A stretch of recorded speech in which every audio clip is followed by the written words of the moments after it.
আমি তোমাদের দুই ভাইকে ডেকেছি একটা কারণ আছে, কারণটা তোমাদের বলছি।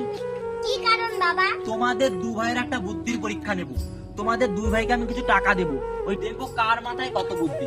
আজকে তোমাদের একটা ভালো কাজ করতে হবে যাতে মানুষের ভালো হয়। তোমাদের দু ভাইকে আমি 200 করে টাকা দেব। ওই টাকাটা দিয়ে আজকে দিনের মধ্যে এমন একটা কাজ করবে যাতে কোনো একটা মানুষ উপকৃত পেয়েছে। তোমাদের দুজনকেই করতে হবে, ঠিক আছে? এই নাও, তুমি নাও 200 টাকা। এই নাও, তুমি নাও 200 টাকা। এই টাকাটা নিয়ে এমন একটা কাজ করবে যার কাজ সব থেকে ভালো লাগবে, তাকে আমি একটা ভালো গিফট দেবো, ঠিক আছে? তোমাদের সময় স্টার্ট হয়ে গেল এখন, ঠিক আছে? 4টার মধ্যে তোমার কাজটা কমপ্লিট করে আসতে হবে। সেই কাজটা আবার আমাকে দেখাতে হবে। তুমি কি কাজটা করলে আমাকে বলতে হবে। যদি বলতে না পারো তাহলে তো অসুবিধা আছে। যাও, তোমাদের টাইম স্টার্ট।